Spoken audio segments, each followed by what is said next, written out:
I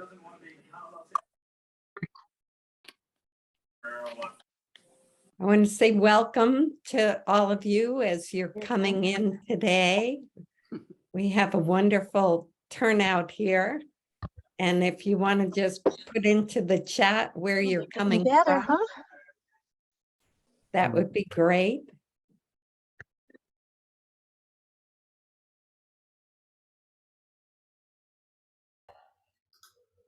All right. So, if you just want, oh, wow, look at this.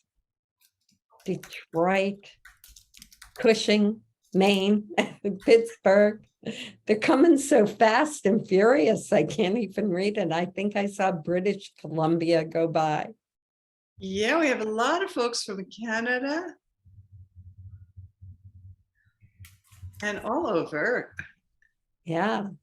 West Coast, East Coast, the West, the South. Florida, Manhattan.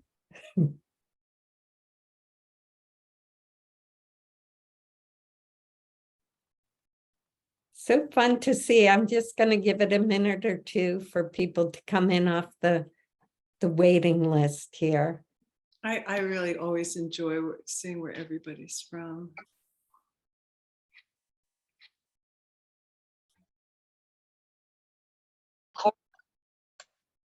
Me too. And I'm Deanna from good old Santa Cruz. Deanna and I go so far back.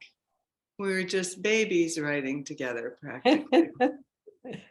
Yeah, I'm from Santa Cruz, but I'm in Eugene, Oregon right now. This is why those of you who are used to seeing me notice that I'm not at home. Well, I was going to be hosting this from Iceland, which was pretty exciting, but ended up coming home a week early and flying home last night. So makes it a lot easier to be hosting from my office in Camden, Maine. But I was excited that Ellen was not in her usual home. I was not in my usual home. We were not in the same time zones, which we're not now, but it all comes together, huh? It all worked out, although about 20 minutes ago, I was not what you'd call excited because I couldn't get on the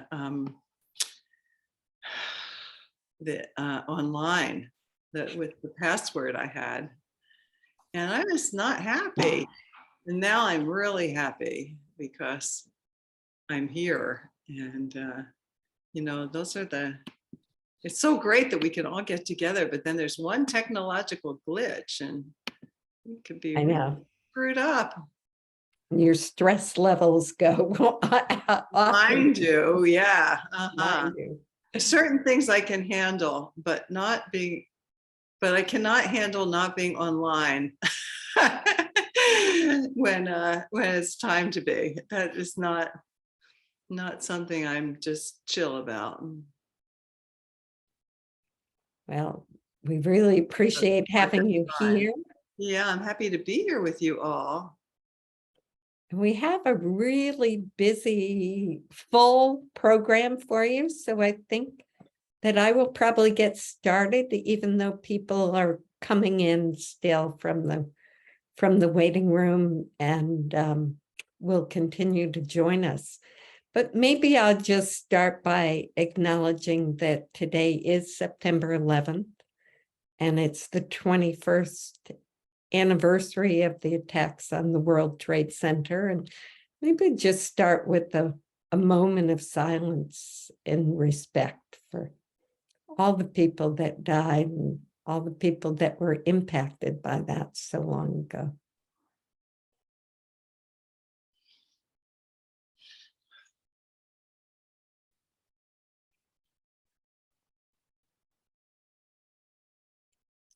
Hard to believe that it's been 21 years, huh? It is. So we have quite a crowd today. I'm not surprised with a very special guest, Ellen Bass, on the Poets Corner. There's so many familiar faces to me, but many new ones too. So for those of you who don't know, the Poets Corner was founded in June of 2020 by myself and my dear friend, Catherine Seitz. And we were sheltered in. We're both writers. And we wanted to find a community of writers who shared our love of poetry and short prose. And so we wanted to invite people that inspired us to read and to talk. And so we set up the Poets Corner and host usually once a month readings on the second Sunday of each month on Zoom.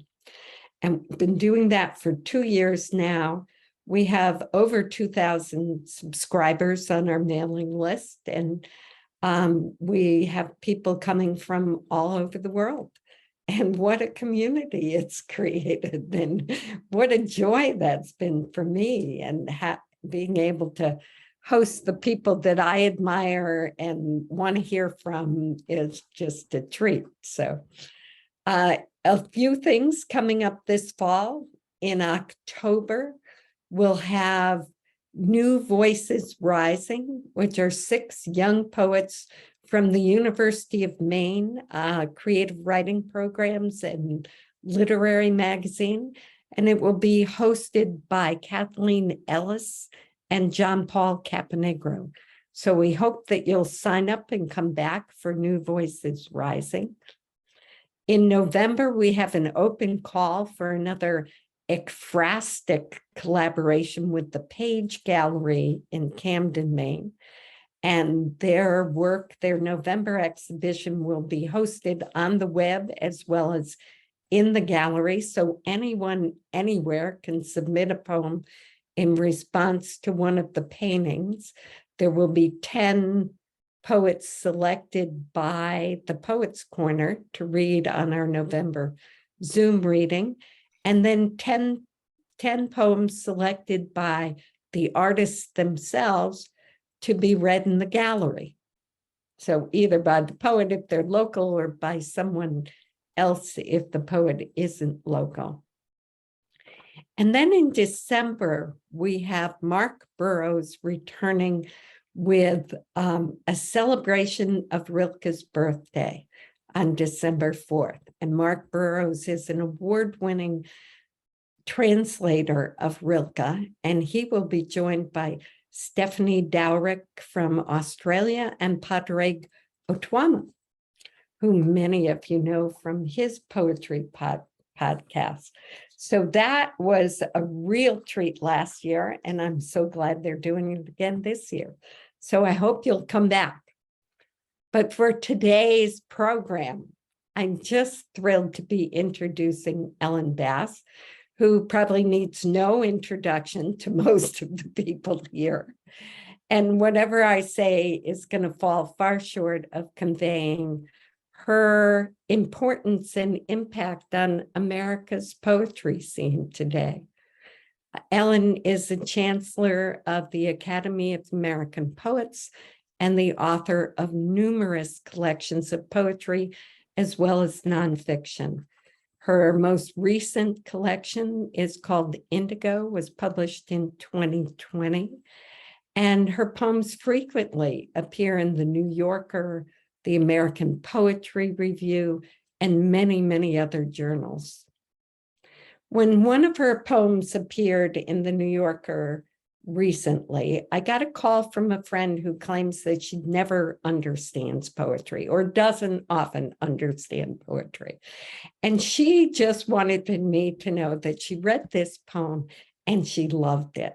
And she was so thrilled. And I think that for me describes a lot of Ellen's style. It is accessible to all of us. She writes in language that we can understand, about experiences that feel real and that resonate with us.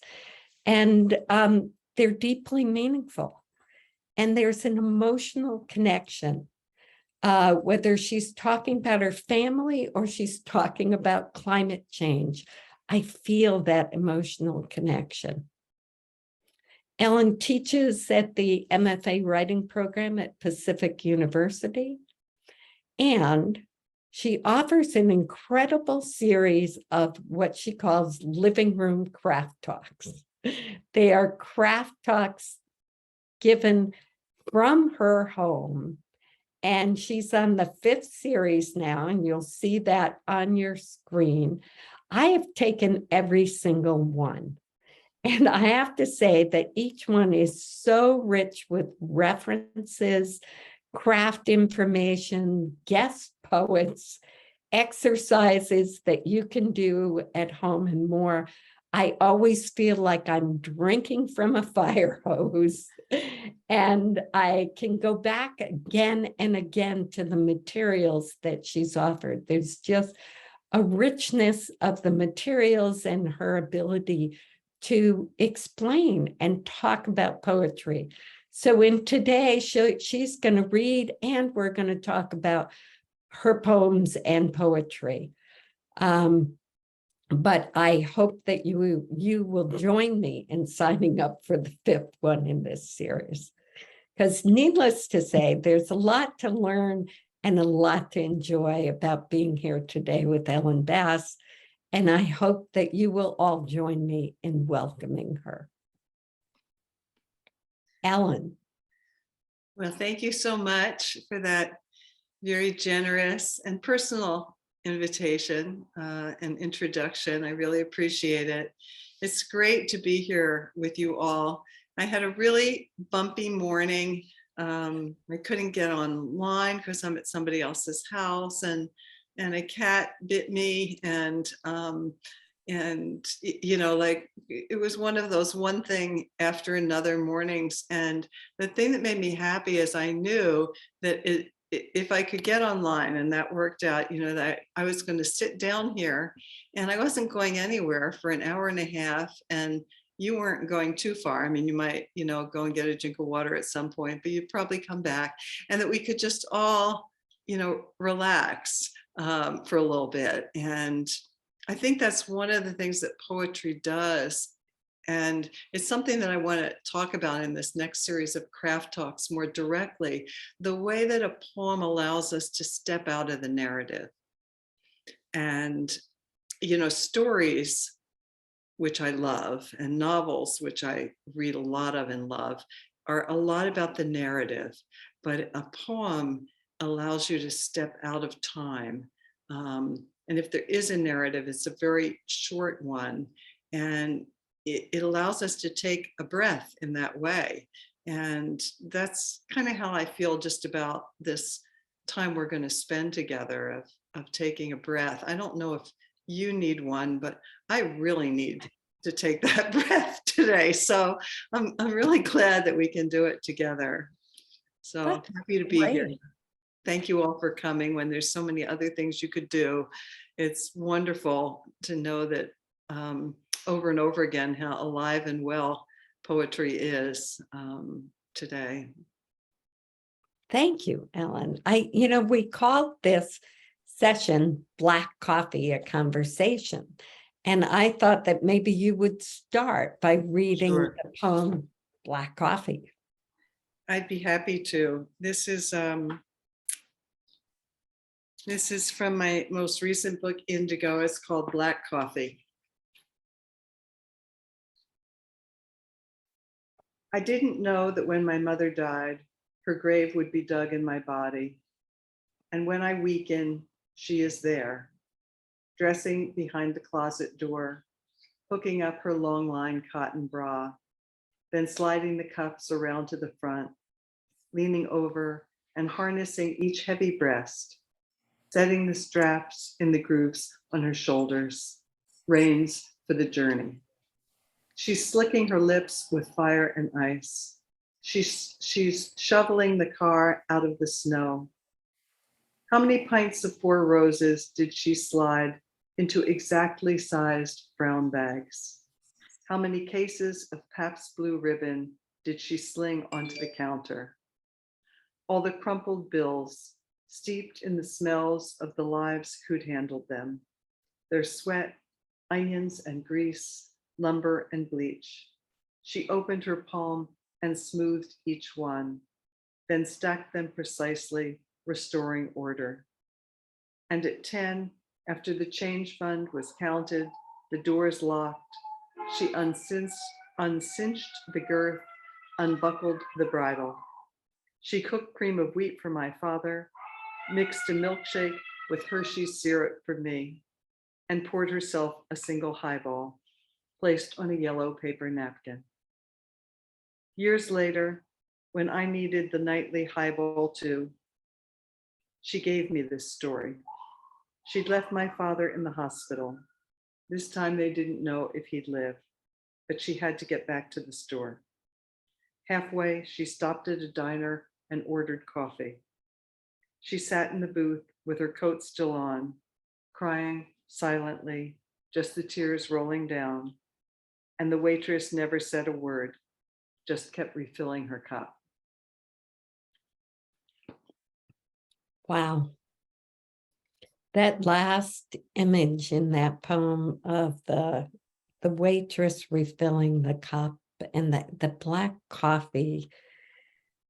I mean, just the imagery is so powerful. And I wondered if you might talk, you mentioned narrative, and there certainly is one in this poem, but there's also these just really resonant, familiar and unfamiliar images. And I wondered if you might talk a little bit about that.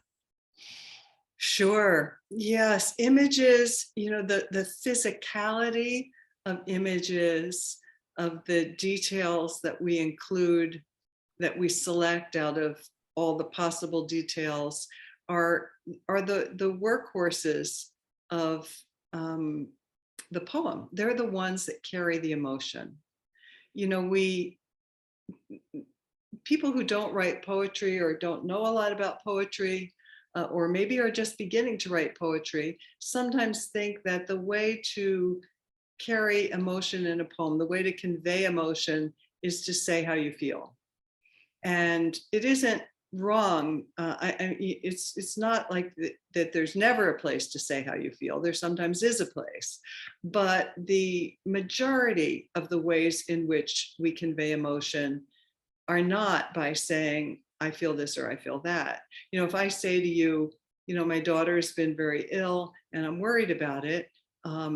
If you're a considerate person, then you think to yourself, gosh, I'm sorry, Ellen seems like a really nice person, and I'm sorry that her daughter is ill and she's concerned about it. But you don't have anything happen in your body. Maybe if your daughter is very ill right now, you might get a little shiver of something, but otherwise you only get information. But if I start to describe, then you start to have an emotional experience. And of course, a poem is about the reader. Ultimately, if the poem isn't about the reader in some way, it hasn't done its work, because no one is that interested in me. You don't read my book to think, gosh, I'd really like to know more about Ellen Bass. I think I'll read her poetry book. You read it because you hope that you will have experiences from it that might mean something to you in one way or another, or that you might, find something that inspires you to write your own poem, perhaps, too. But we're all very, and this isn't wrong, we're very centered in ourselves. That's what we're looking for. And so the images are necessary to do that work. And sometimes if a lot of time has gone by between an experience and when you write a poem, the images are almost sifted and selected for you. Because, my mind anyway, and I don't mean this just negatively, it's like a sieve. The water falls out and the pasta stays in. It makes its own choices. And I don't always get to choose what I remember and what I don't. But sometimes things are just very indelible. And sometimes if I'm writing about my mother, it's because she would repeat stories over and over. And so the many of the stories that I have from her were, I would say, maybe engraved in my mind. And I feel like I can see this waitress and see my mother and see the booth. I mean, I even have her sitting on a particular side of the booth, in my mind. I don't have any idea if that's where she sat, but the image is so clear to me. And so at that point, I just have to write it down. But I do have to also say, writing it down isn't as easy sometimes as one would think it is when you see the image so clearly. The end of this, I didn't really change the meat of it in any way, but I rearranged the order of the syntax in the sentences in that last part over and over and over and over again. And I still don't feel that they're quite as musical as I would have hoped. But at a certain point, I said, I think this is my personal best at this particular level of my development, and I'm going to call it good enough. And also some of the other images in here are, I mean, watching my mother put on her bra, year after year after year of watching. My mother had large pendulous breasts, and she did have those grooves in her shoulders that women with heavy breasts sometimes have. And, watching her put on her bra over and over and over and over is again, a deeply engraved image in my mind. And also the liquor store. When I was a child, I felt that and even a young adult, I felt that my childhood was the most boring childhood anyone could possibly have. There was just nothing exotic or particularly interesting about it. And every year, it seems more interesting to me. And if I didn't think I would bore people utterly, I could write about that liquor store just every single day of my life, I think. And other people would get tired of it. I don't think I'd ever get tired of it.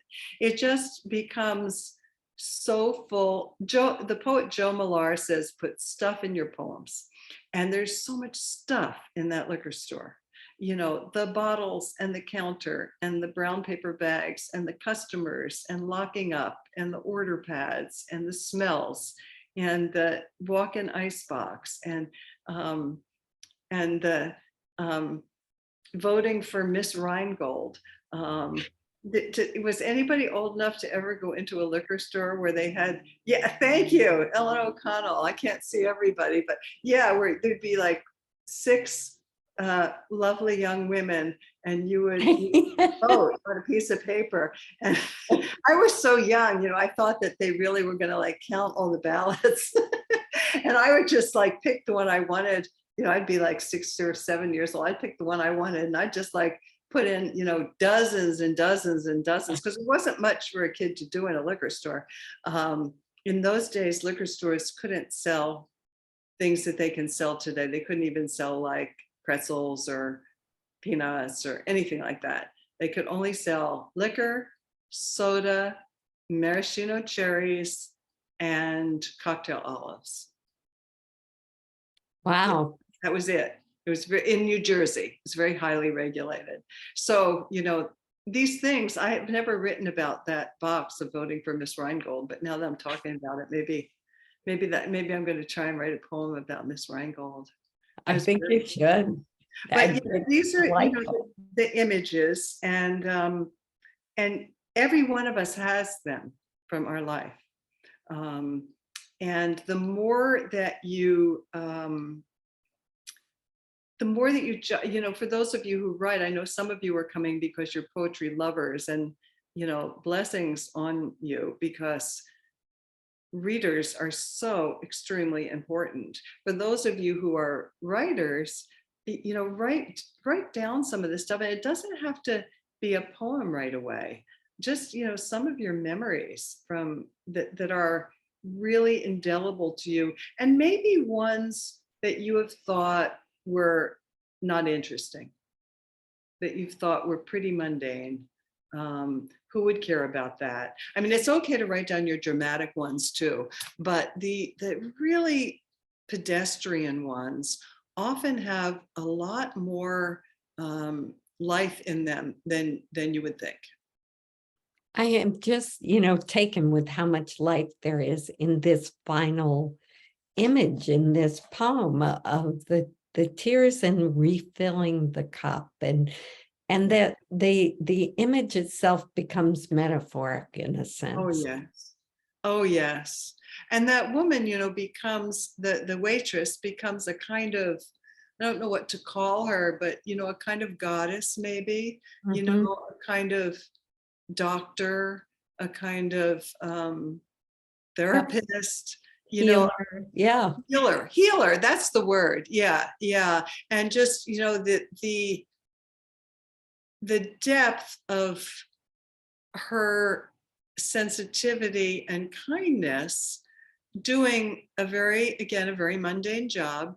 And I'm sure that waitress didn't go home and think to herself, wow, I did something today that 50 years later, somebody is still going to be thinking about the kindness of. I mean, that almost makes me teary, as we go through our day.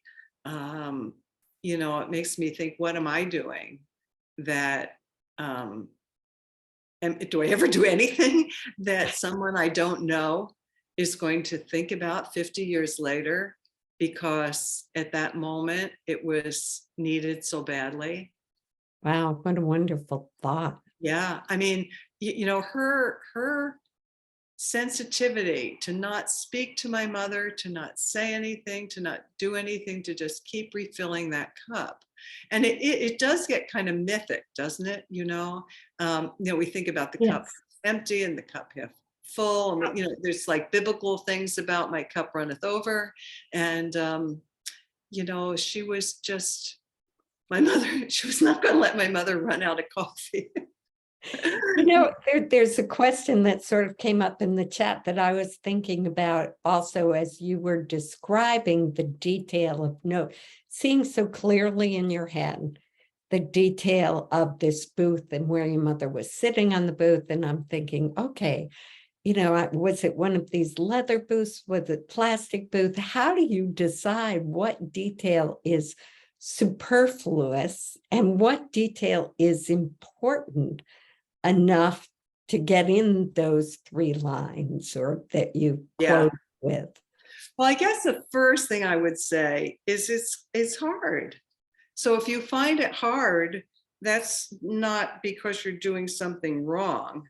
It's because it is hard. And Chekhov said that genius is the ability to distinguish the essential from the inessential. So, it is really hard, and sometimes it takes you some time, but there are also some practical ways that you can think about it. And one is, how much work is the detail doing? The detail has to earn its keep. And how long does the detail take? It has to earn that much of the reader's time, duration. How long do you want the reader to stay with that detail? And sometimes it's not at all. Sometimes you might want to describe it even longer than I describe here, because you want the reader to stay with it longer. So you can sort of think about it either in time or space. Time is sort of like how much duration, and space is how much real estate in the poem does it deserve to take up. So you still have a question to answer, but you have some ways of thinking about it that aren't, is it a good detail or a bad detail? That gets you nowhere. you know, because good and bad are just so amorphous. You want it to be a vivid detail, and you want it to be an essential detail. And so you have to kind of look, and sometimes you have to experiment. So for example, what if I had said here, she sat in the booth on the left side, looking out at the parked cars. And in that direction, she was facing toward home where she would be going. In the booth, say she had to be facing either where she had come from or facing where she was going. Maybe I thought it was important for temporarily that she's facing where she's going. She's leaving my father. She's going home to work in the store. Maybe I would have put that in. Okay, and then I have to look and I say, okay, what if I take that out? How does it read with it in? And how does it read with it out? If I take it out, are we missing something? Well, in this poem, I would say, and of course I'd write it maybe in a little better words than I'm saying it right now, but you get the idea. If I take it out, the poem hasn't lost anything. You're not missing that. And so poetry is not efficient. If you wonder, should it be A or B? Should it be this way or that way? Should it be a long poem or short poem? Should it have long lines or short lines? Should this stanza be in? Should it be out? Those questions might be hard to answer, but they get a little bit easier if you try it both ways. And, anytime you wonder A or B, try them both. And then you start to get a feel for it. I think that you never want the reader to get too comfortable. If the reader gets comfortable, then they can space out a little bit. They can anticipate what's going to come next, and so they don't have to listen to it. I'm sure you've all at one point or another either have or soon will, now that you're looking out for it, read a poem that essentially says the same thing from the beginning to the end. And sometimes says it somewhat beautifully. But unless it says it so strikingly originally that each way of saying it is a surprise, then why should we finish? Because we already know what's there. And that becomes a boring poem. Toy Derricott, the great poet Toy Derricott, says her first rule of poetry is don't bore me. And, I love that. But also, and I want to hear more of your poems, so I'm not going to prolong this particular conversation, which has been so rich and just so much. But why don't we move to the next poem that we had talked about, because it also shares two things in common with this one: your mother. My mother, yes. As long as she likes. Sure, I'm happy to read this one. And, again, not only do I want to write about the liquor store all the time in my childhood, but I just want to keep writing about my mother all the time. And I control myself some of the time, but when I do get a poem, when I do find a way to write a poem about her, it's very satisfying because I feel close to her again. As long as she likes. On the way to the cemetery, I slept, not in the limousine that carried my mother's coffin, but out cold in a van, the family all talking around me. I was exhausted from her suffering, her pleas, help me, and enough, and trying to get the morphine to stay in the ditch of her gums. How could I not have studied this in advance? The way my mother learned to give shots in nursing school, plunging the needle into an orange, then practicing on the other girls. God only gives you strength for one day at a time. How many times did I hear her say this? Ask yourself, can I make this day? And then she made her last day. On the way back, the driver got lost. As we circled unfamiliar fields and trees dizzy with blossoms, we began to imagine we could buy some land, horses, a lake. Everything seemed possible and hilarious. We were a little hysterical, driving into the luxury of the future. I've never returned to my mother's grave, but I see her every day. Here she is in short boots, coming back from the beach with a jar of seawater. Each morning she feeds me a spoonful. Minerals. It's something she read in the Pleasantville Press. Here she's wrapping pints and quarts in that same paper, sliding them into brown bags. She's counting out coins into the customers' hands, careful to touch their palms. And here in her bathrobe on a Saturday night, the store just closed. She bites into a hoagie, steak and onions, sips a beer. Tomorrow morning, she can sleep late. There's a law in New Jersey that liquor stores have to close on Sunday. A blessed law that lets my mother sleep and then sit down with a cigarette and black coffee, one strong leg crossed over the other. She can sit there as long as she likes. Love that poem. And that appeared in the New Yorker right around Mother's Day, didn't it? Yes. Mm-hmm. Which, it just resonates for me around my mother and memories of my mother. And, my mother didn't drink her coffee black. She drank it with cream and one sugar, unstirred. Perfect. But that's a detail that sticks in my mind. And, I wanted to ask you about something else, and I'm also seeing a question in the chat here, but I read that you had an opportunity to study with Anne Sexton.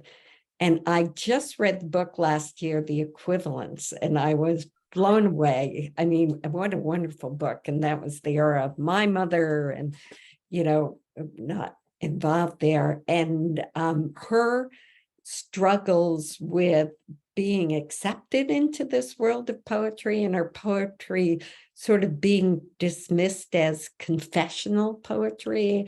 And I wonder if that's still a label, or is that something that is more, a way of keeping a circle closed to women, perhaps. And did you encounter that when you were beginning as a poet, or were we beyond that? That's a mess of questions in one. I can say a few things, though, without going on, without too much duration or real estate. Yes, studying with Anne Sexton was crucial in my life. It was in 1970. I was in graduate school at Boston University for writing. And the first semester I had studied with several men who, I was not a good poet. I did not have good poems, but they didn't know what to do with them to help me improve them. They were not teaching the craft the way craft is taught today, with real specifics that you can use in a practical way. Mainly it was, this is not good, and this is not good, and this is good. And all they did with my poems was to cut lines out of them. And so my not very good poems became smaller, even worse poems. And any little bit of life or vitality they had was just choked out of them. And I would have almost given up, but in the next semester, Anne Sexton was my teacher, and she was a wonderful teacher. And she was different from her flamboyant performing persona. She was very respectful and very thoughtful and really cared about her students. And I don't think she thought I was all that great, but she gave me really necessary encouragement. And she said, write more, write longer, stretch out, keep going. And that from her, because I admired her so much was enough to give me enough confidence to disregard what I had been hearing and to, have some belief that it was worth trying. They did use the word confessional back then, and they used it as an insult. It was not a neutral term at all. And especially when it was used for women, but even when it was used like for Robert Lowell and other great male poets, it was pretty much insulting. And so, I have an aversion to the word. And also we are not, those of us who write from our lives, who use the material from our lives, who write to come to terms with things in our lives, which is a very legitimate and primal place to write from. I mean, essentially, we write to be transformed. Why else would we put this much work in? We write to be changed. We write to be enriched, enlarged, transformed, to be able to see our lives in the world more deeply, more widely. And, if we use our own material to do that, that's not a confession. That's, using what you've got to make the poems so that you can be transformed. So I never used that word confessional. But yes, it was used a lot for Anne, but she did have, even all through her doubts, she had fortunately enormous confidence that she had something to say, and she had people around her. If you haven't read the book, The Equivalents, Equivalents, Equivalents, is quite wonderful, and it talks a lot about Grace Paley and Anne Sexton, and of course Anne Sexton had Maxine Cumin, her best friend, and another great poet, and they really supported each other along the path too. But yes, she was my first really, really strong influence in that way.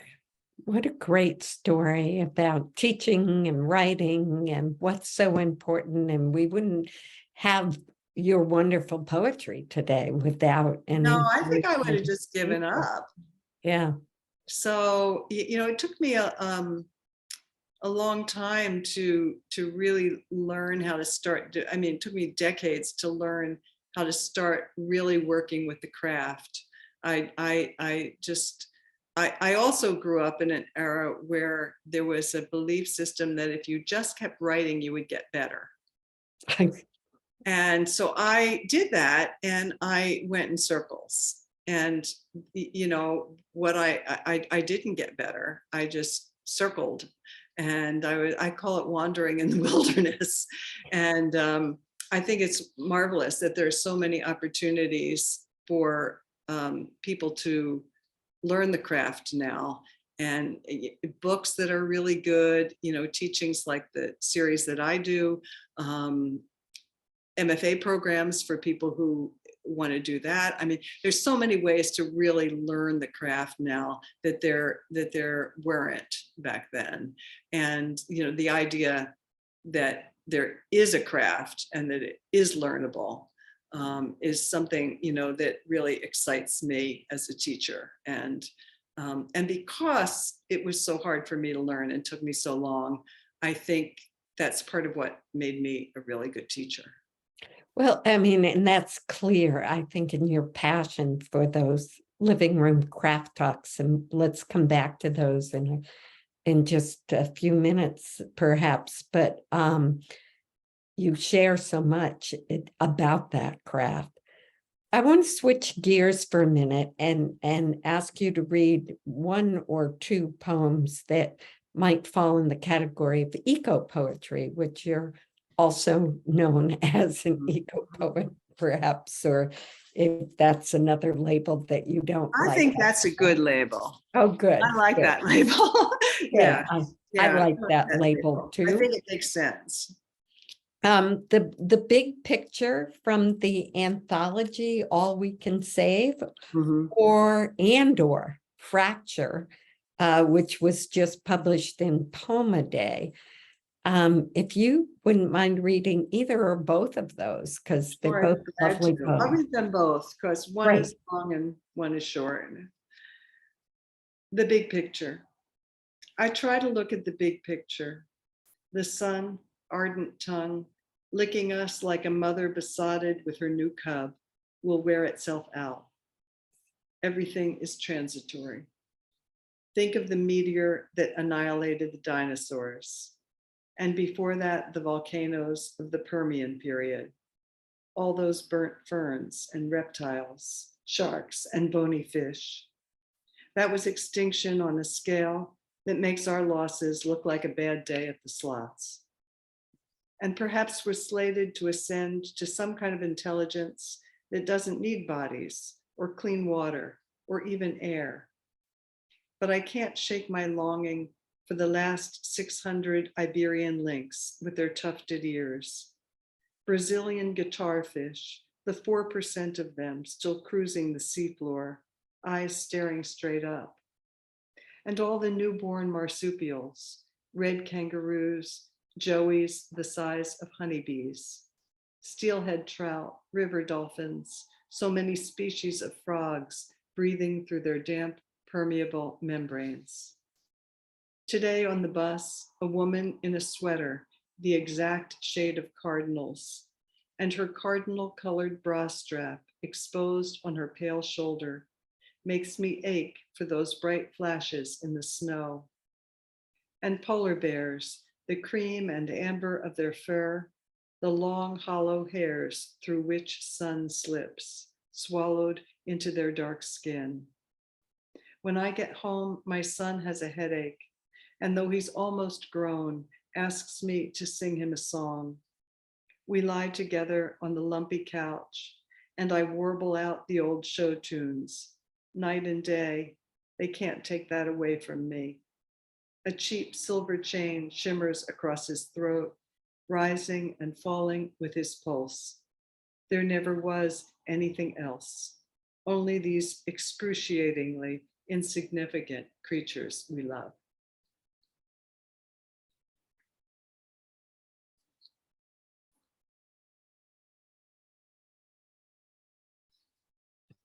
That is so beautiful. And the listing of these specific creatures and descriptions of them, just, I don't know, there's a connection, and then the connection made, I don't know, I think it was on your craft talk about eco poetry when Marie Howe was talking about that it is in contrast to nature poetry, it is inclusive of us, not us and nature as something separate, but us as part of this whole world. And that for me is what you've done in this poem by bringing it home to that singing to your son. Yes, yes. She when Marie Howe teaches eco poetry in she teaches at Sarah Lawrence, she doesn't allow her students to use the word nature as a way to remind us that we are also part of the living world, that Homo sapiens are also animals and part of the living world. So she makes everybody just say the living world for a semester, and as a kind of a practice. And yes, you know, I mean, we're seeing that in this current time. I wrote this poem, gosh, probably 20 years ago. You know, we're seeing it now with the extent of the climate crisis, how all of us, creatures, including humans, are, you know, being affected so much. It's not just, I don't know how aware you all were, but I know that if I go back 50 years, I was thinking, oh, the poor polar bears. I was thinking, oh dear, how about the whales? There was, when my children were little, there was a board game called Save the Whales, and it was a cooperative game. And it was the only fun cooperative game I've ever been able to find. Some of them are just too earnest, but it was really fun. And you had to work together to save the whales. Well, that's a really different mindset than where we are now, where it's like, we should be playing, save everybody, and could you save the humans too, maybe. Yeah. And so eco poetry, I think, is really important today for many reasons, but I think one of them is to help us have a place for some of our feelings that are so big that it's hard. I don't know about you, but sometimes it's just hard to talk about them. Like you call up a friend and you say, how are you? And they say, well, my personal little life is fine. And I'm, really having just such a hard time given all the suffering that's going on in the world and the climate crisis. And are my grandkids going to grow up into a world? And I say, yeah, me too. And then there's a moment where, are you going to go down that path and just reiterate to each other what you already know? Or are you going to say, yeah, and then and what are you doing tomorrow? You want to get together. So it's in social life, it's hard to know how to handle the depth of our feelings. And in poetry, we really get a chance to do that. We get a chance to commune a bit. And I think that although I don't think our feelings are going to save us, I think that it's going to be hard to save us without our feelings. And so I think that having a place where we can kind of let down in a way that feels constructive, and where there's also beauty, where we're making beauty at the same time to kind of hold us up. We can't forget beauty in all this. That and all poetry is trying to make beauty in one way or another, even if the beauty it's making is very ugly kind of beauty. It's still a kind of beauty. I'm sorry, I didn't. No, you go ahead, Meg. Well, I was wondering, is Fracture a more recent poem? Yeah, Fracture I wrote really recently. We'd been to Yosemite and we had met some people who were are grizzly conservationists, and had the good fortune to go out with them a bit and learn more. If any of you get interested in grizzlies, they have a wonderful organization called Grizzly Times that you can go as deeply into their resources as you want to. They're really smart people and really good people. So this poem came out of those experiences. It's called Fracture.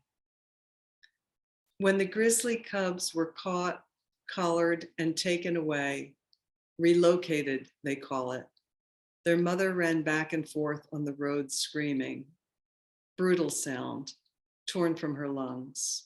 Her heart, twisted knot, hot blood rivering to the 26-pounding bones of her feet. Just weeks before, I watched a bear and her cubs run down a mountain in twilight. So buoyant, they seemed to be tumbling to the meadow, to the yarrow root they dug, rocking to wrest it from the hard ground, fattening for winter. They were breathing what looked like gladness. But that other mother, her massive head raised, desperate to catch their scent, each footfall a fracture in the earth's crust. Wow. That poem brought tears to my eyes when that first time I read it in a poem a day, and it came through my email. And again, when you read it now, it's just so visceral. And I'm also thinking, there were some questions about the role of eco poetry as advocacy, and does it change anybody? And I can't see anybody reading that poem and not feeling changed in some way, feeling connected to this living world in some deeper way. Thank you, Meg. I think that both in science and in poetry and in literature and art, I think that these are all avenues for us to become more aware of something that I think at least some people were more aware of in the past. I think certainly many indigenous tribes were aware of this, how we are not that different from other species. And, modern world just has humans so cut off, as there's humans and then there's everything else that's alive. And, when you get up close to animals, or even when you just sometimes read, like about octopus, and their intelligence and things like that, it shakes you up. You can't, you're just not exactly the same afterward. You can't be so cavalier.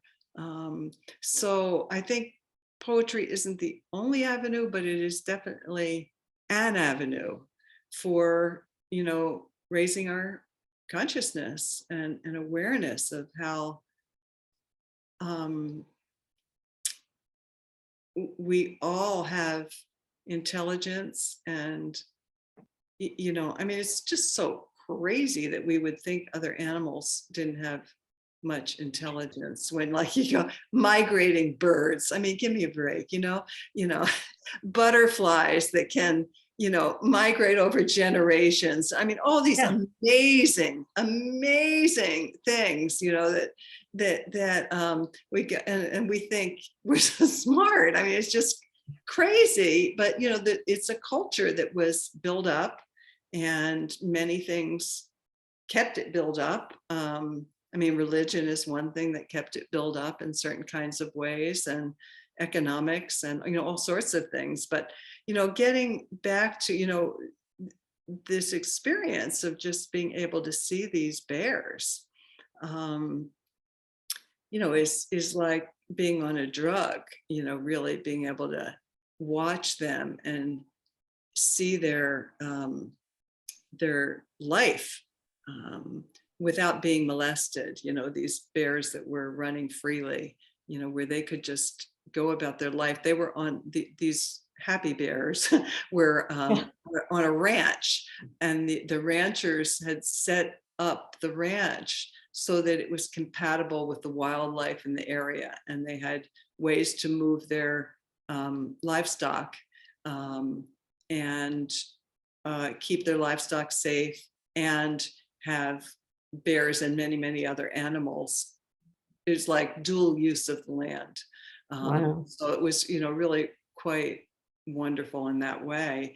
And because we're talking about poetry and a little bit about the craft, there's just one thing I'll say that has nothing to do with eco poetry, but just with poetry itself, is that I did a lot of, we're talking about details and what to put in and what to take out. And I took a lot out of this poem all the way through, and some of it I don't remember. But one of the things I did in the last 3 lines is allow for, you can see those ellipses, those 3 dots after, but that other mother. I had said what I thought about how that other mother might feel. And in the new series of craft talks that's coming up, there's a whole week that we're going to look at silences, and Jane Hirschfield's going to talk about silences. She's so brilliant about that. But I realized that that was a place that the reader could fill in. All I had to do was say, but that other mother, and that if I went on, it makes no room for the reader to enter. You know, if you tell the reader everything, then you don't let the reader participate in the poem. You know, beginning writers think if they tell the reader everything, that then the reader can enter more fully. But in fact, it's as though you were playing a game of Monopoly and you said to the other person, would you mind if I rolled your dice for you? It's going to be the same, really. It doesn't really matter. And they say, okay. And then you say, and would you mind if I move your piece for you? You know, if the dice says 3 and I move it 3, you know, you're going to win or lose the same way. But, you know, if you start doing too much of that, then what is the other person doing there at all? And so it's the same with poetry. If you just tell too much, there's no room for the reader. And in the last line, I do remember exactly what I had.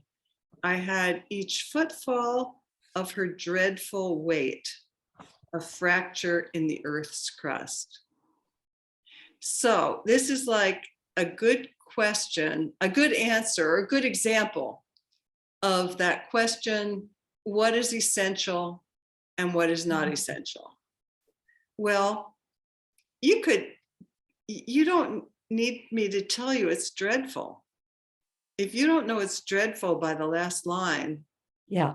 me telling you isn't going to make it more dreadful for you. And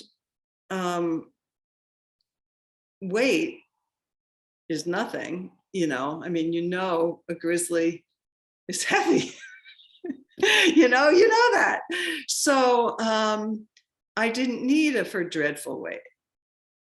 Then the reader can make up that footfall for themselves, and it's a much better line. But I didn't know that right away.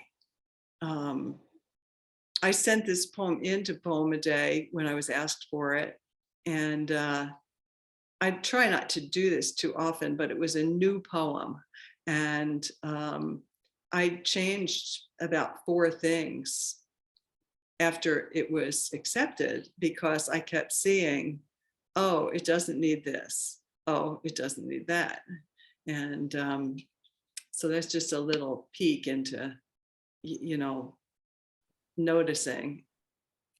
Well, I do want to say, Ellen, that your series of Living Room Crafts Talk on revision was my absolute favorite. I just learned so much, and you shared what different poets do in terms of revision and different techniques and ways to think about revising a poem. And it was fabulous. And I know that you have them available afterwards, that you can either buy them for the first time, or I've got, you know, a pile of materials that I keep going back to.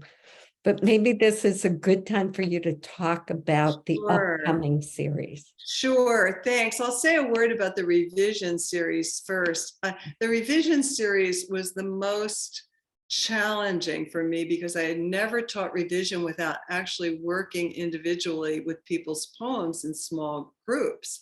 And so I had to figure out, and I'd never seen anybody else do it either, other than in the most simple ways of like, here are some principles for revision. But, you know, I wanted to really get in there. And so I asked a lot of contemporary poets if they would share drafts of their poems that they had never published or shared. And for some of them, if they would come on and then talk us through it. And so it was extremely dynamic, and it was, by the time the revision series got started, you know, the preparation is months and months and months for each series for me. I mean, the preparation is an insane amount of preparation. So this is going to be, this new series is starting the end of October. It's going to be the last series for a long time. I'm not going to do it next year, and I may never do it again. It's just the prep is so intensive, even though I love it and I do love giving them. But the prep for the revision was insane because I had to hold, because you probably don't need this much information, but I'll just tell you this one thing and then I'll pull myself in. Any one poem is going to show you a number of aspects of the craft in the revision. So I had to figure out how to move them along in some sensible way over 6 sessions, and still in each session be able to focus on just some elements of the craft. And then I had to combine that with all the people who are coming in. It was just like a revision Olympics. And by the time I got started giving the talks, because at that point it was kind of all done and I just had to give the talk, which I find a joy. My wife was like, I am just so glad because you have not talked about anything else for the last 6 months. And I'm really tired of hearing that revision. As much as I'm interested, I'm tired of it. But the new, yes, and you can watch the older series that are over. Watching them after they're over is not that different from watching them live, because there's a small Q&A, but other than that, I'm really just talking to you the whole time. It's not very interactive. So you're not missing much if you watch it afterward. But the new series starts the end of October, and it'll be 6 sessions, and we're going to be looking at the epistolary poem, the letter poem, which I really love because it allows you to say things that you just wouldn't say otherwise. We're going to be looking at the elegy and the ways that elegy has changed over the centuries and what contemporary elegies are like. We're going to look much more deeply on metaphor. Metaphor is my favorite aspect of the craft. And in the very first series in 2020, we talked about metaphor, but we're going much more deeply into it this time. We're going to talk about silences in poems, which I think is really, really exciting. We're going to talk about ways to transform trauma and suffering into art, really specific strategies to work with that. So that we're not going to look at it from the kind of healing point of view, like what it will do for you to do this, even though that's a huge and important subject, because I do think it is healing. But we're going to look at it from the craft point of view. What are the strategies that you can use to take this mess of trauma and make actual art out of it? And what's the 6th one?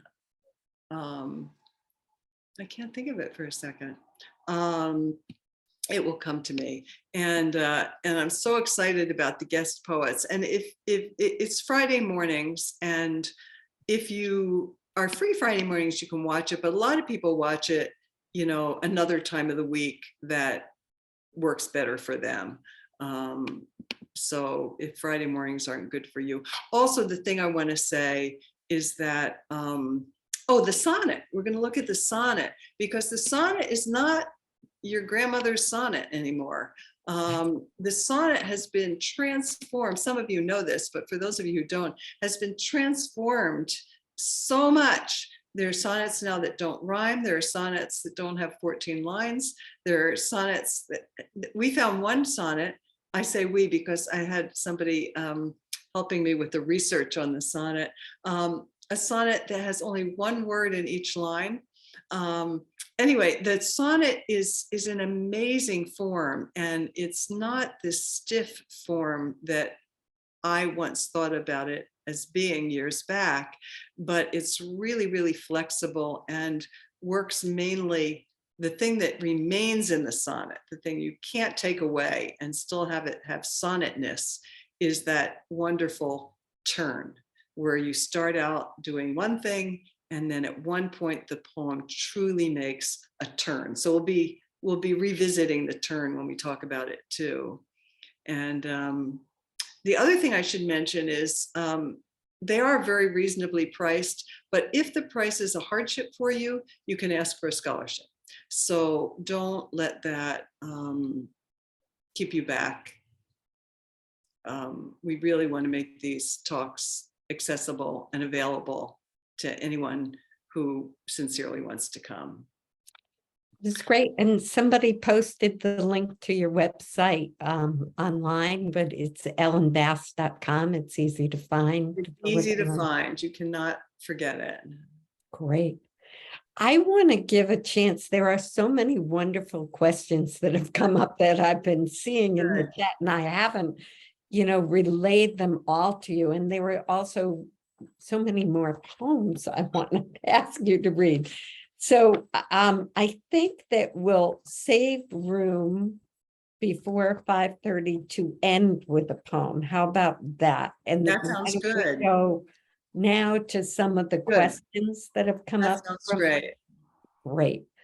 So I think going back a little ways to eco poetry, there were a few people that commented about, not knowing what to do with the despair and the grief. And, does the poetry even help with that? I think was the question, or just, what do you do with that? So I think that our despair, I'll speak collectively, is a fact of life. I don't mean that we have to be hopeless, but if you're not at least somewhat from time to time distressed about the state of the earth, you're not paying attention. You're dead. You're sound asleep. So I don't think any poem or group of poems can alleviate, I would call it distress rather than despair, even though despair is accurate too. But I think distress is a bigger word, so I'll talk about that. We all are in distress. So, and sometimes we feel hopeless, and sometimes we feel despair, and all kinds of variations. What can a poem do about that? Well, one thing it can do is it can connect us. And from your own personal distresses that if you're upset about something and you have a good friend or family member or therapist even, and you can say, I'm distressed about this. And they say, I hear you, I'm glad you told me. That it is a little different than when it's just swirling around inside of you. And sometimes it allows you to see even what action you might take about that distress. But at the very least, it can calm your nervous system a little bit. And I think if our nervous systems are on too high an alert, we're not very effective in the world. So, calming down and being distressed, I think they're not incompatible. It's like, how do we carry our distress? And I think that's just the big question of poetry for me altogether is, how do we bear this life? How do we stand it? There's the Buddhist teacher Pema Chodron quotes her teacher Chogyam Rinpoche and saying, if you can hold all the pain of the world in your heart, but never forget the vastness of the great eastern sun, then you can make a proper cup of tea. And I find that I call upon that a lot because both in my personal life and in the outer world, there are things that are very painful. And yet I don't want to forget the vastness of the great eastern sun. I don't want to miss out on the joys in my life. And so my my challenge is to hold them both, is to just hold them both, which, you know, is not easy, but if that's what I know I'm trying to do, I have a better shot at it. And I love the make a proper cup of tea part, because, you know, that's everything, right? You know, if we can hold both of those. And then the great poet Frank X. Gaspar talks about, let me see if I can get his words exactly right, because I sometimes muddle them and I want to say them the right way, but let's see if I can find them quickly to do that. He talks about, here it is. I interviewed him some years back and asked him about, he has a lot of despair in his poems, a lot of suffering, and a lot of praise. And I asked him about that, you know, how there's so much dark and so much light in his poems. And he said that to him, despair and praise are like the rising of two wings that beat together. And the idea that these are the wings of the bird, I think, is another really deep aspect of poetry. And one of the things that I love most about poetry, maybe that's the wrong way to put it, but many of the poems that I love most push the dark and the light up close together. And in my poems, I like to see how close I can push them up together, and sometimes with humor as well,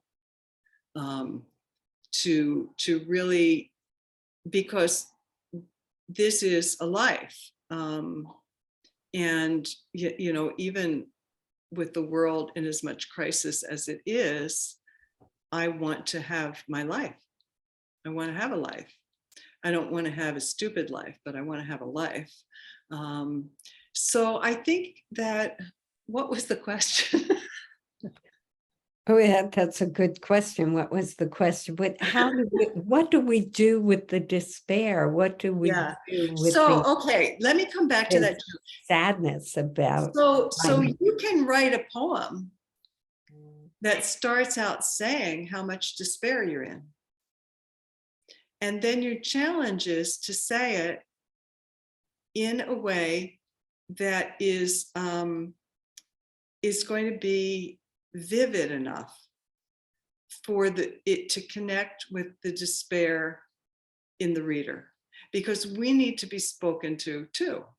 And so, you know, if you just say, I'm in so much despair about the world, it's just like if I say, you know, I'm worried about my daughter who's very ill, you know, it's not going to do anything. But if you say, I'm in so much despair about the world, and then you go on to talk about that in specificity, you know, poems run on specificity and particularity. And, you know, you've all heard God is in the details and the devil is in the details and everybody's in the details and everybody is in the details, you know. So then you have to start to go into detail, into image, into metaphor, perhaps, into specific mini events, you know, like little tiny narrative, like that woman pouring coffee. And, you know, make your poem out of that despair. And you won't necessarily feel less despair, but you will be in the process. A good poem transforms you. If you are not changed at all from beginning to end, if it's what you already knew from beginning to end, you're still on the diving board, you haven't jumped off, so you have to dig deeper. You have to dig deeper. And at some point, if you dig deep enough, it will make a transformation. Sometimes it's a big transformation, sometimes it's a tiny transformation. But your despair will move a little bit in some way.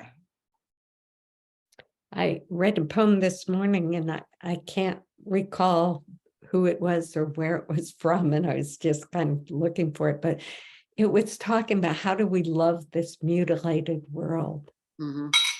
And there is so much to love. And you talked earlier about, yes, but we also have to talk about the beauty, Yeah, and we have to talk about that cup of tea.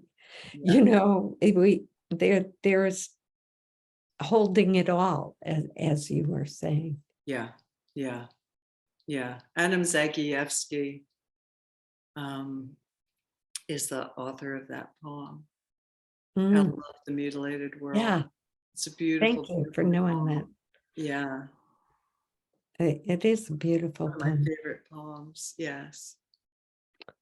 There's so many questions in here, and I feel like it's such a gift for all of us to be able to talk with you today. And I, want to hear more of the poems, but I also love the richness of this conversation. So I'm trying to find, there was one more about ecology, but there's also one about grief.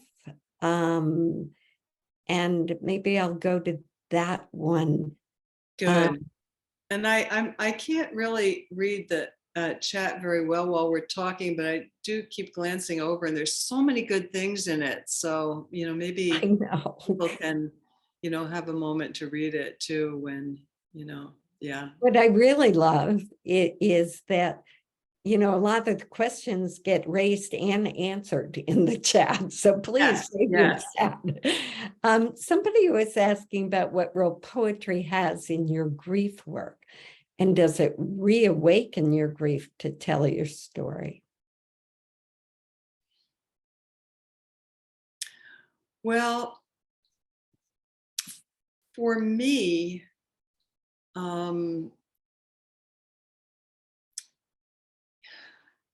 if I, to some extent, yes. I mean, especially if it's not a current grief, if I'm going back to an old grief, yes, it will reawaken it. Because I'll be, looking at it again. But I will be doing that, as we've been saying, in the hopes of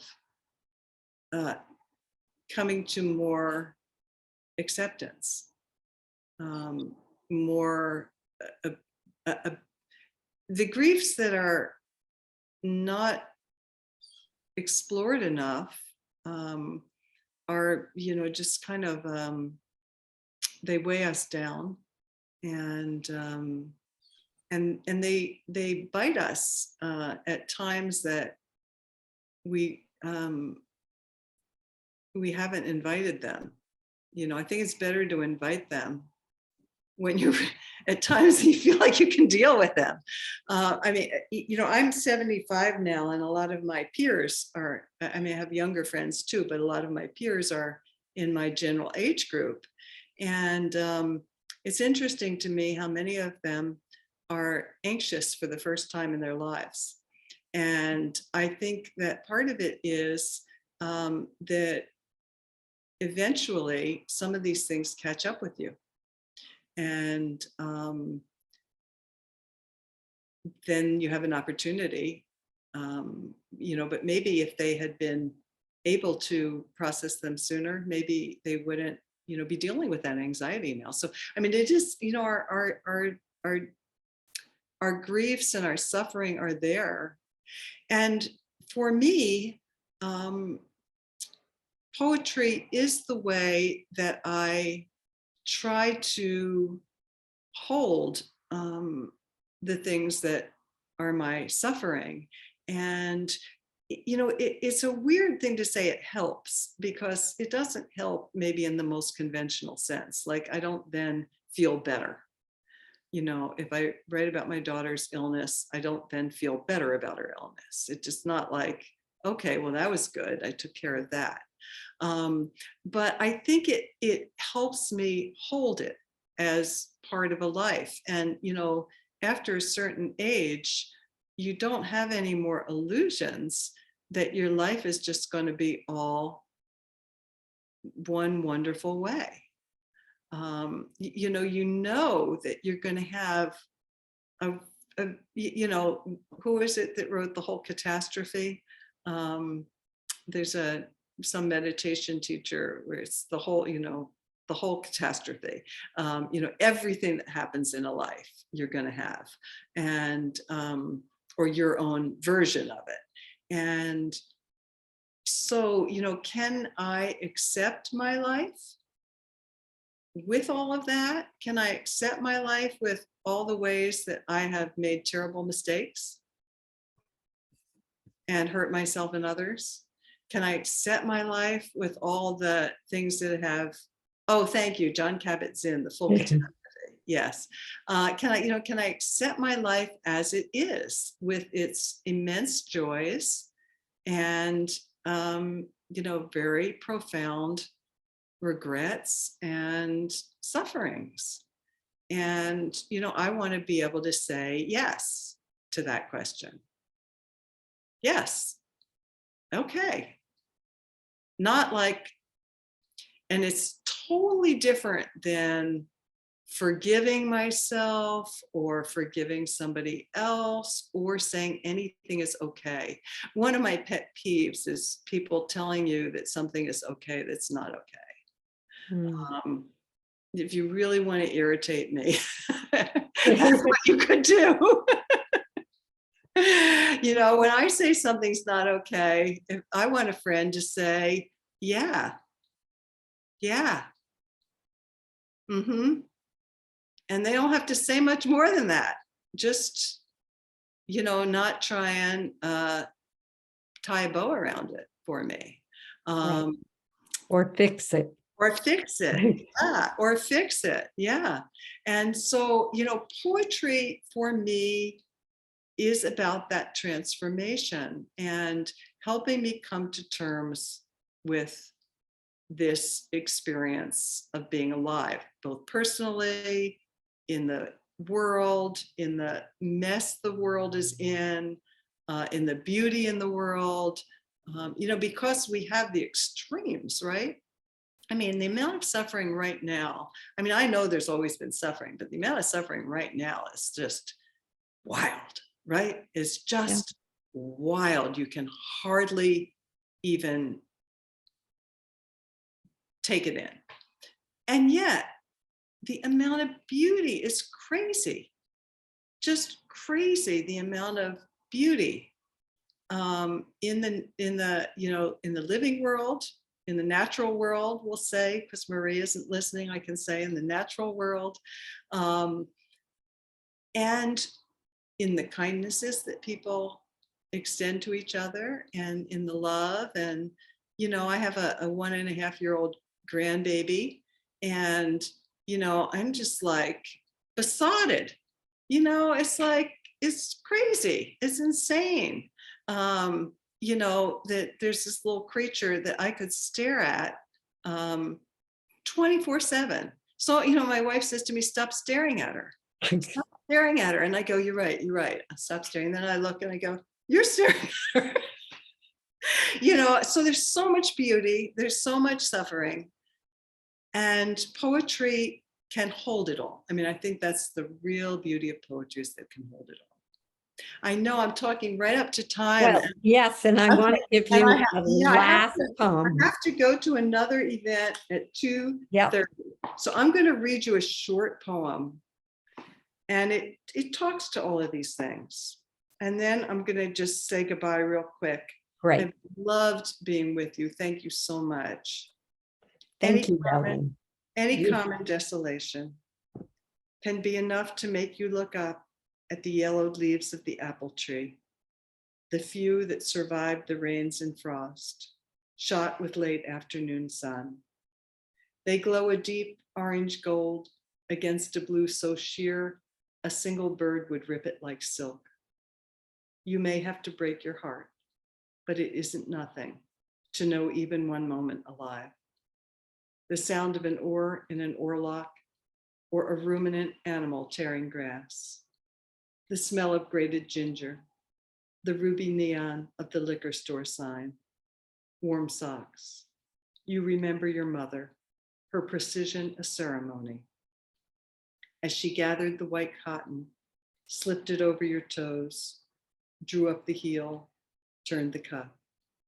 A breath can uncoil as you walk across your own muddy yard, the Big Dipper pouring night down over you, and everything you dread, all you can't bear, dissolves, and like a needle slipped into your vein, that sudden rush of the world.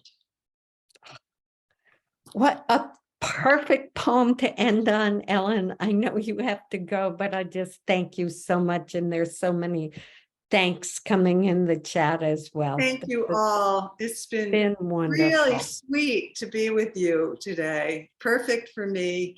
Thank you all for being here. I hope we meet again. Great. Oh, and thank you to everyone who came today. This is so, what delight to be able to have a conversation with Helen Bass and a conversation with everybody here. So hope you will all come back in October for the next Poets Corner. New Voices Rising, and that is the second Sunday of October. I'm just looking here to see when that is, October 9th. So please come back again with us on October 9th. Thank you.